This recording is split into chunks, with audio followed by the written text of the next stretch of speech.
ओम श्री गुरुवे नमः। अज्ञानमोहान्धितमोपहाभ्यां विवेकवैराग्य निधि प्रदाभ्यां विश्वेशतत्त्वं प्रतिबोधिकाभ्यां नमो नमः श्री गुरुपादुकाभ्याम्। ओम शांति शांति शांति। ओम प्रणाम भगवान। मांडुक्य प्रवचन आलात शांति प्रकरण से स्वामी श्री अखंडानंद सरस्वती जी महाराज जी द्वारा भगवान।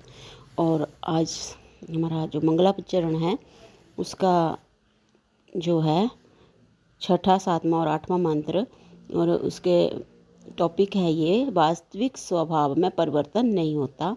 तो स्वामी जी बता रहे हैं कि सभी वादी, चाहे वे सत्य का जन्म मानते हों या असत्य का अनंत है, अजात धर्म अर्थात आत्मा का भी जन्म स्वीकार करते हैं। भला अजात एवं अमृत भाव रूप धर्माख्य मातृभाव को कैसे प्राप्त होगा? अमृत कभी मृत्या नहीं होता और मृत्या कभी अमृत नहीं होता। किसी भी वस्तु के स्वभाव का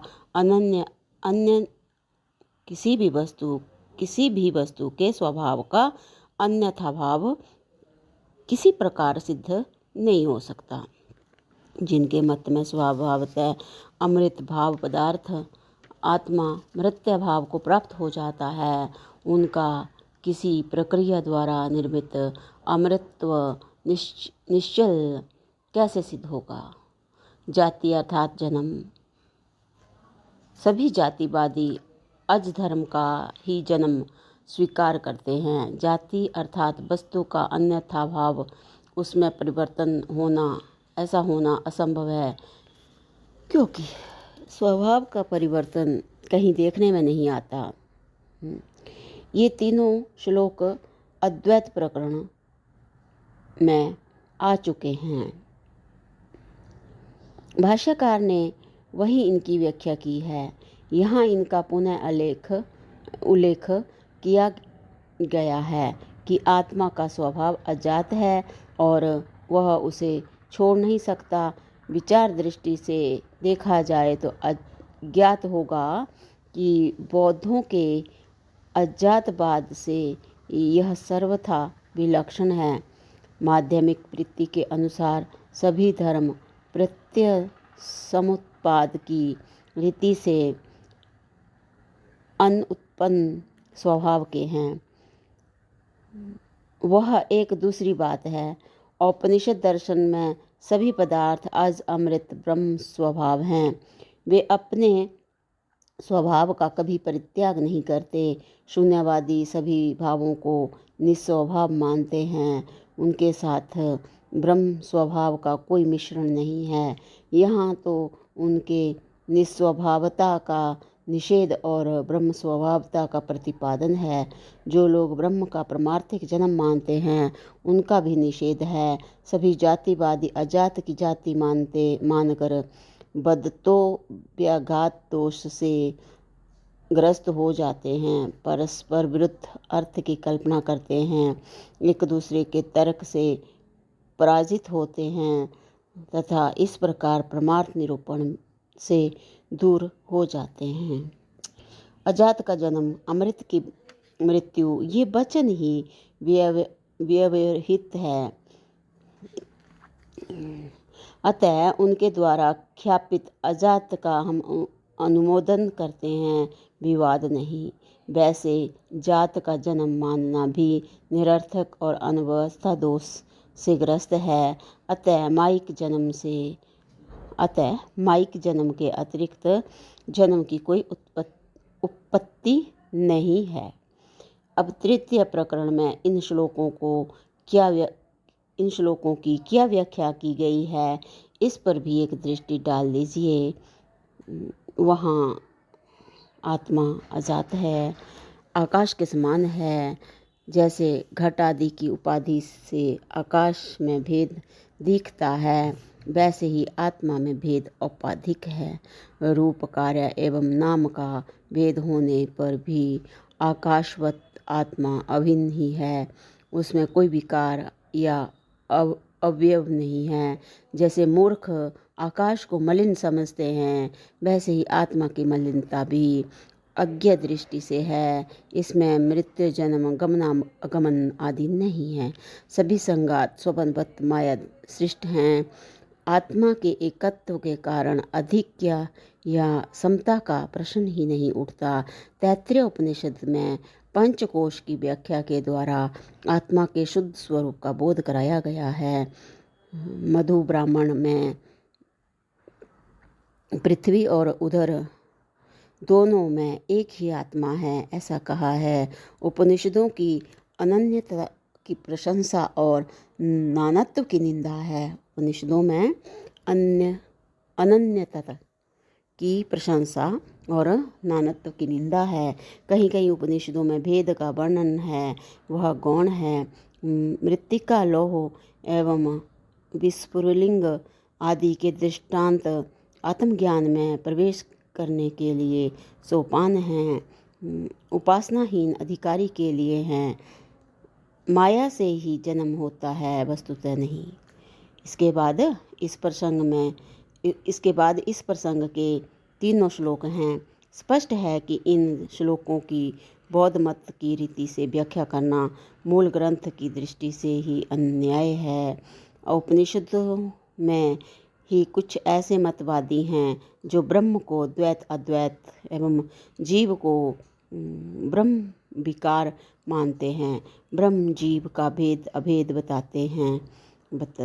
बतलाते हैं।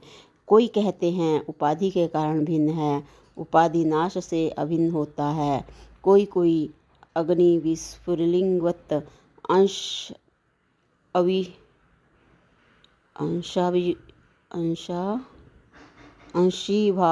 अंशांशी भाव का प्रतिपादन करते हैं, उन सब का निषेध करता है। यह श्लोक की अजात अमृत आत्मा मृत्य नहीं हो सकता। वस्तु स्वभाव की विपरीतता किसी को अभिष्ट नहीं है। जो लोग शरीरी भाव से ब्रह्म जीवन की व्याख्या करते हैं, उनका मत भी श्रुति शास्त्र युक्ति अनुभव विरुद्ध ही है। विद्वान पुरुष ब्रह्म का वास्तविक जीव भाव और जीव का जीव भाव छोड़कर ब्रह्म भावापत्ति स्वीकार नहीं करते। उनका कहना है कि ब्रह्म ही अविद्या से जीव है और उसकी निवृत्ति से ब्रह्म है। ब्रह्म ही ब्रह्म होता है, ज्ञान मात्र से ब्रह्म हो जाता है, इत्यादि श्रुतियाँ हैं। किसी भी कृतक उपाय से ब्रह्मभाव की प्राप्ति नहीं हो सकती। नानास्ते कृतेन, ये मुंडक उपनिषद का है, भगवान 1-2-12। तो बोल रहे हैं कि इससे यह सिद्ध होता है कि धर्म, उपासना, योगाभ्यास किसी भी कृत्य साध्य उपाय से ब्रह्म की प्राप्ति नहीं होती। वह तो नित्य प्राप्त स्वस्वरूप ही है। धर्म उपासना के द्वारा अंतःकरण की शुद्धि होती है, यही मूल सम्मत है। उपासनाश्रित आत्मा कृपण है। सभी उपासनाएं पराविद्या में अधिकृत करती हैं। उनका फल कर्म मुक्ति है, सद्यो मुक्ति नहीं। बहुत क्रम बोल रहे हैं कि जितनी भी उपासनाएं हैं, ये जो हैं पराविद्या में अधिकृत करती हैं। उनका फल जो है वो क्रम मुक्ति है, सद्यो मुक्ति नहीं। अजात ब्रह्मवादी का अमृत कृत्रिम नहीं है, स्वभाव है, यह अभिप्राय है। इन तीनों श्लोकों के बाद भी श्रुत्यर्थ का ही विचार है। ने नानास्ति किंचन इंद्रो माया भी पुरुरूप ईयते। बोल रहे हैं कि इन श्रुतियों को उद्धृत किया गया है और सृष्टि को माइक कहा गया है। 25वें श्लोक में ईशावास्य का संभूति निषेध, 26वें में नेति के उद्धरण हैं। तृतीय प्रकरण के उपसंहार में जीव और जगत दोनों की उत्पत्ति का निषेध करके अजायद्वय स्वभाव ब्रह्म का निरूपण है। वही सत्यस्ते सत्यम है, ब्रह्म ही सत्य है। इस प्रकार तीसरे प्रकरण में उल्लेखित एवं व्याख्यात श्लोकों का पुनः उद्धृत होना इनके श्रोतत्व को संपुष्ट करता है और चतुर्थ प्रकरण अर्थात अलाद शांति प्रकरण को भी श्रोत ही सिद्ध करता है। श्रोत ही सिद्ध करता है। सिद्ध यह हुआ कि किसी भी परमार्थ प्रकृति में अन्यथा भाव नहीं होता, अतः ब्रह्म में भी जन्म नहीं है। ब्रह्म में भी जन्म नहीं है, लौकिक प्रकृति में भी परिवर्तन नहीं होता। तो भगवान अब हमारा अगला मंत्र है संसिद्धि की स्वभाव की सहजा अकृता च या प्रकृति सेति विज्ञा स्वभावम न जायहति या। तो इसकी जो विस्तृत व्याख्या है कि लौकिक प्रकृति में भी परिवर्तन नहीं होता, इसको हम अगले सत्संग से कंटिन्यू करते हैं। प्रणाम भगवान। ओम शांति ही शांति ही शांति ही ओम।